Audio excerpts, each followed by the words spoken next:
Hey folks, Kevin here. Well, it's June 23rd, excuse me, June 23rd, 2022. A lot of the area around here got a lot of rain. We didn't get a drop last night. It's been a little bit dry this last week here. So Thea's been spending a lot of time in the greenhouse watering plants and taking care of stuff in the gardens and all. We'll be doing an update on the gardens soon. Today we're going to end up going up and harvesting some garlic scapes, and then I got to get the shallots out of the ground as well. I used the flail mower yesterday up there in the to break down some paths through all the weeds going to the garlic scapes and all. But we have had a couple of days where the winds have been calm, and so I've been working down in the forest trying to get some roadways down there. So I thought, well, let's take a quick cruise down there. I've got to do, before breakfast, I'm going to go down and clean the windshield, clean some stuff, grease the equipment, get the tracks all cleaned out and all, so that we're ready to do some more work this afternoon after we get the garlic scapes harvested.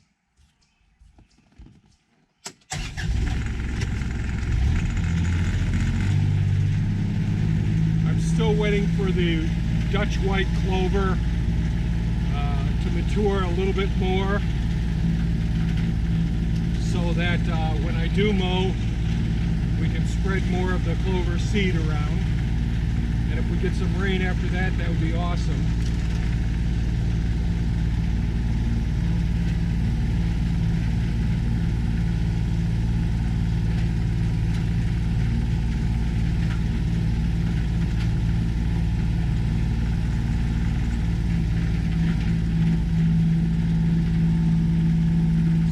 Do a drive-by where the raspberry plants are. I can't remember if I posted a video.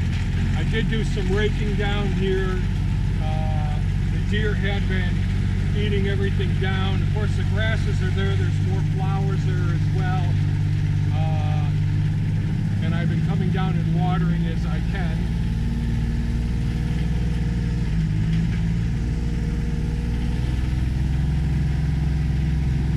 I did get the new tines on the rototiller, so I do need to come down here with the blueberry, the location where the blueberry plants will be transplanted to. Just haven't done that yet.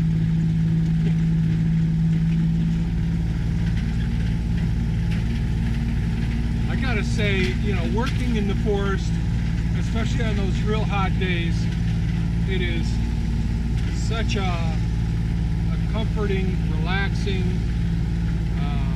fulfilling, almost joyous time. I just love being in the forest. And of course, the wildlife are around here all the time. So,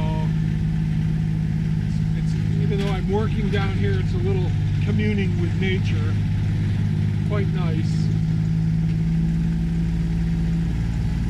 I think the last video I have recapped the second Hugelkultur pit, and I have some sand and gravel material here, as you can see, that I can use, but I have to get stone wall material first. So what I've been doing is working on an access road, trying to minimize the amount of trees that I will need to take out.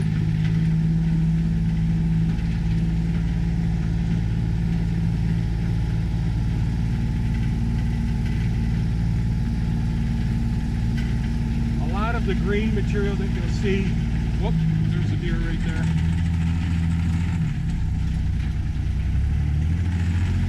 Startled him.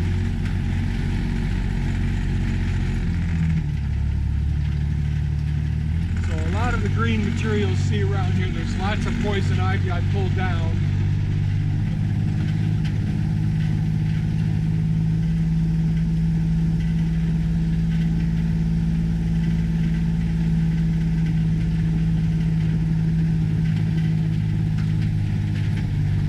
There are some older access road areas that I've got around in here,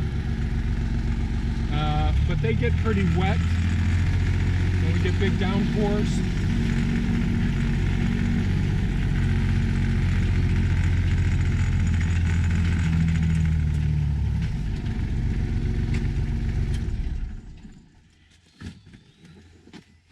Oh, Lord.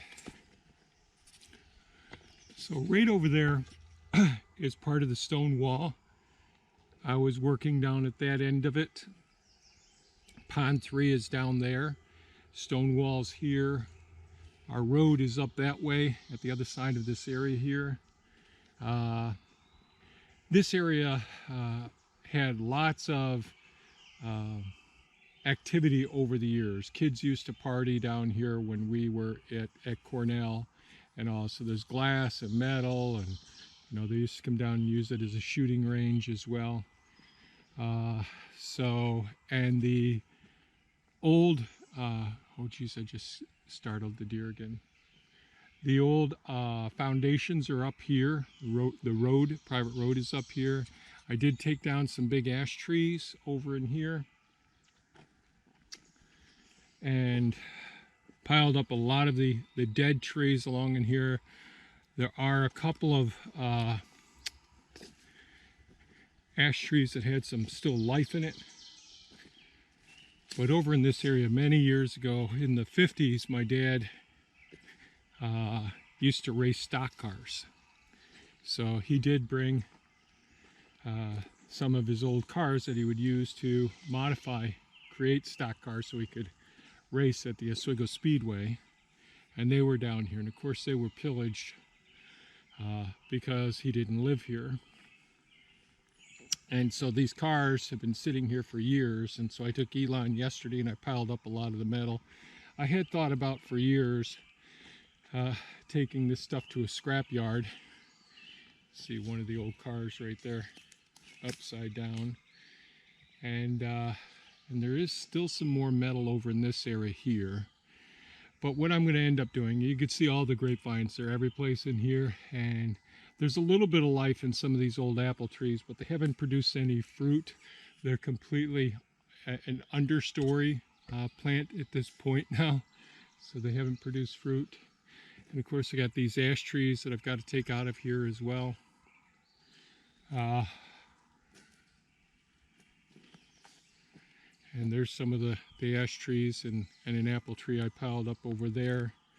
But somewheres in this area, I'll end up digging a large pit that I'll put Dad's old metal in. I don't like burying metal and all, but it's going to break down over the next couple of centuries. But it just isn't. I don't have my dump trailer isn't licensed. The truck is a hassle. So someday I'll be going to salvage yards, but I just don't want to keep this material here. And I'll be making a couple of large hugelkultur pits in this area so I can clear some of the area between these trees, because we do want to reforest the whole area in here.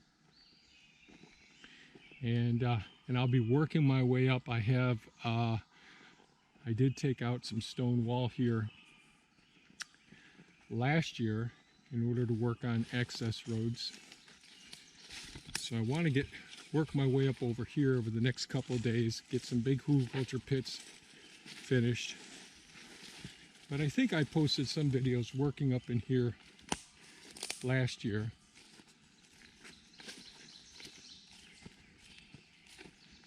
And there's some of the material that needs to be put into a large pit.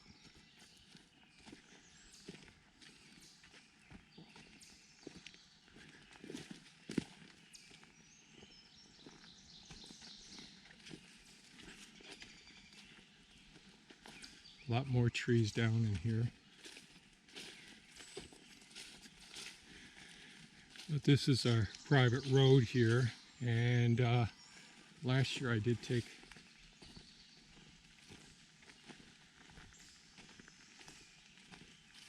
quite a few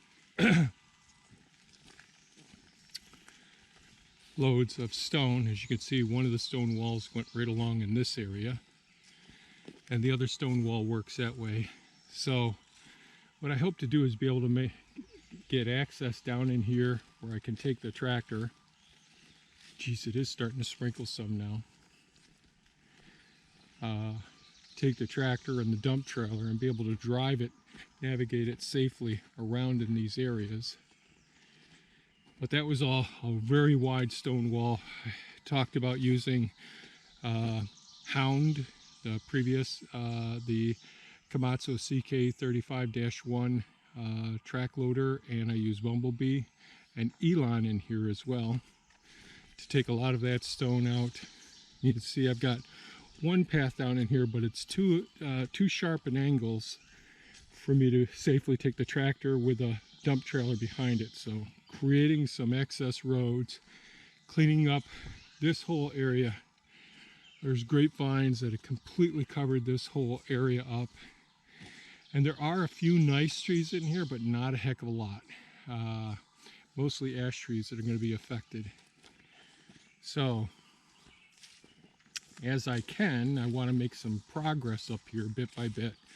This whole, all the ground cover and the material that I pushed up here last year, just lots of glass and plastic, mostly glass material from, you know, from their coming down here and partying. And so, just want to clean all this up. There is an old foundation right over here that somebody had a home years ago. And then we have stone foundations over there that we'll uncover, and I've showed in the past. And there's a well right up over there as well. So I hope to uncover a lot of this stuff, because the goal is reforesting it and deciding where the ponds will end up going and get this area. So you can see the canopy's open in here since taking out those two ash trees. But there are spots like this, and this will give us the opportunity to put in fruit and nut trees, maple trees, and get some of the jobs we want to get done. So I'm going to go ahead and service Elon here so we can get started and do some work around here, getting things cleaned up and deciding ultimately where the pits will be.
Okay, it's the 24th, the next day, June 24th, 2022. And yesterday afternoon I came down and dug another large Hugelkultur pit down here.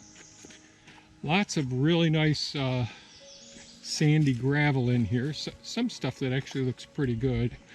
But then I started getting down into a mixture of the sand and the clay mixed together down at the very base.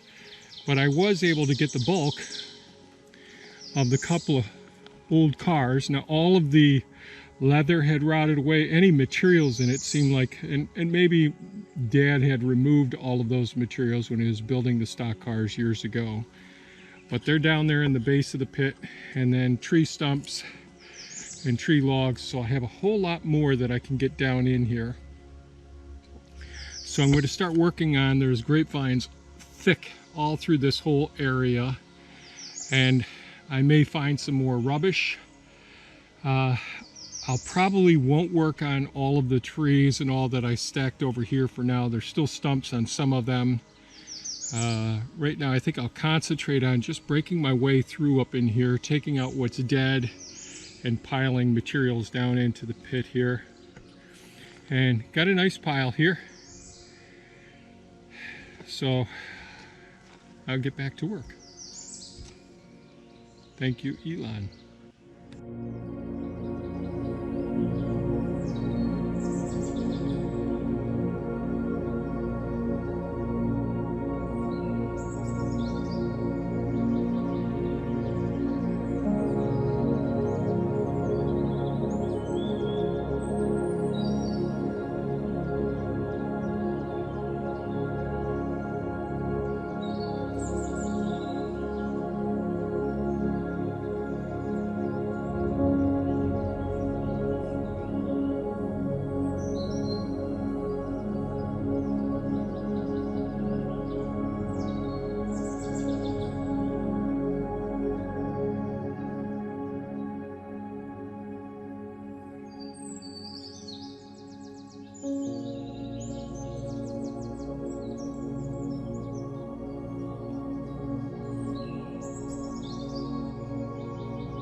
Okay, so it's still the 24th. We just had lunch and all, and so I wanted to show you where we're at with this hugelkultur pit. And I know that these videos may be quite boring to be watching, but I wanted to have those available for people to see the size of the holes that I'm creating and the reasons for it. And quite simply, you know, we can take all of that material, instead of making large burning piles and risking fires, but putting carbon dioxide into the atmosphere as well.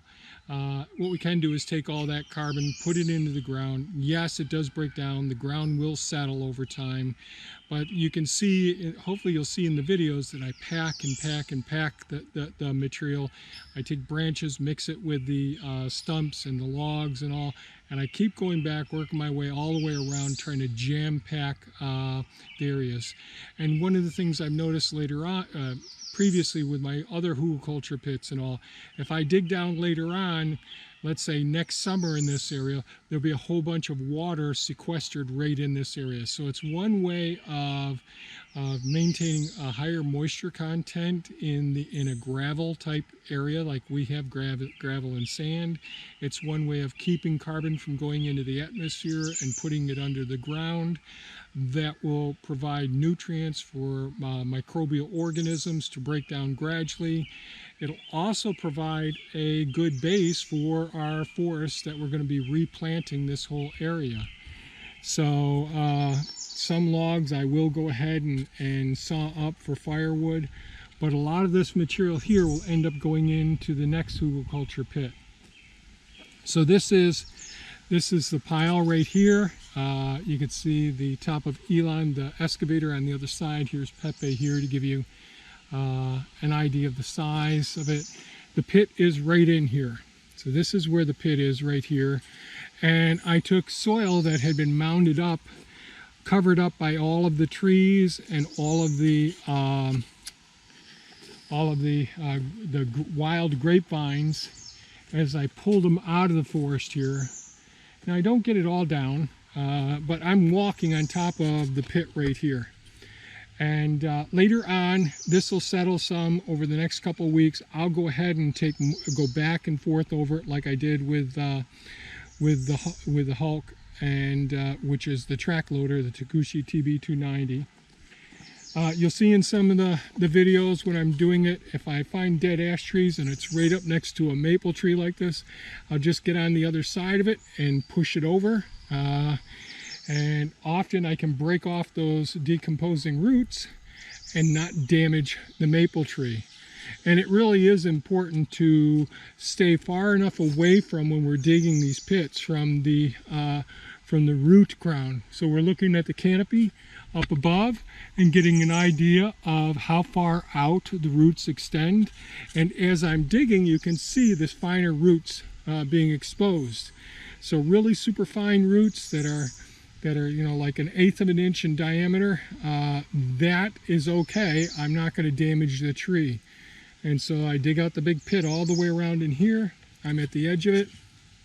Pack, pack, pack.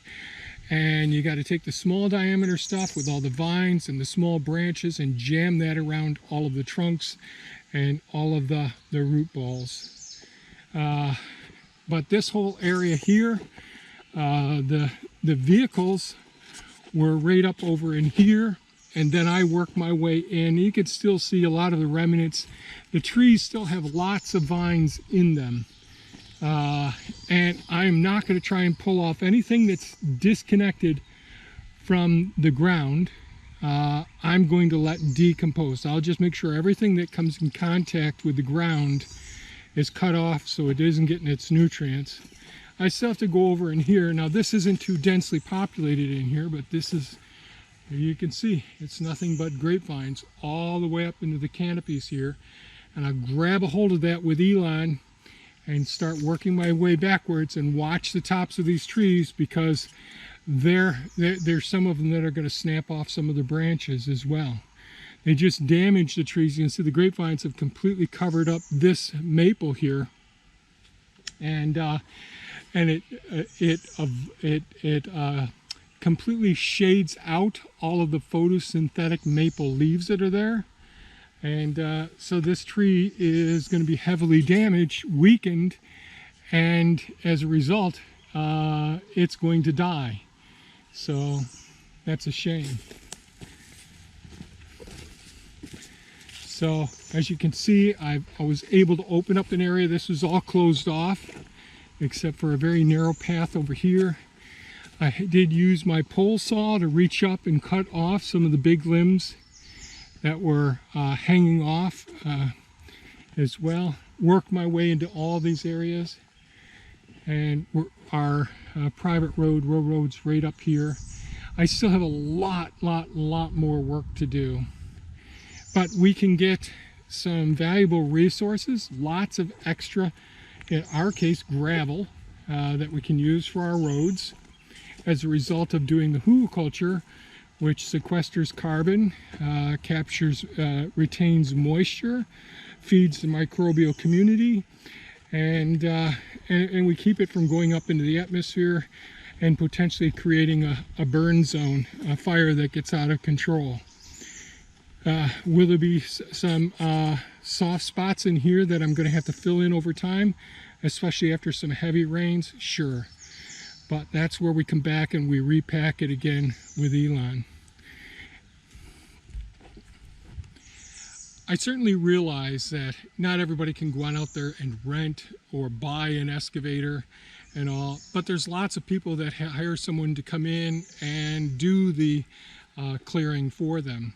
And if they've got enough property where they can go ahead and say, you know what, over there, let's create some big pits and bury all these root balls. We can cut up the firewood, potentially sell the firewood, and at least it just gives you another option. So I've got lots of these pits to do. I've been doing them for years now, and it's much easier when I've got a big excavator like this and a track loader like I've got now. But it gives us these raw materials that we can use on different parts of the property. And we can deal with the issues that we had with our big ice storm that we had in 2003, where we lost so many trees, and the emerald ash boring insect that took out so many of our ash trees, and those trees have blown over as they died and damaged the neighboring trees as well. So it's just one option that you can have on your list of options when you're developing a piece of property. So I hope you found this of some value. If you did, please give us a thumbs up, share it with your friends, and by all means, folks, stay safe, take good care of yourself, and let's take good care of our forest land. It's important. Bye-bye now.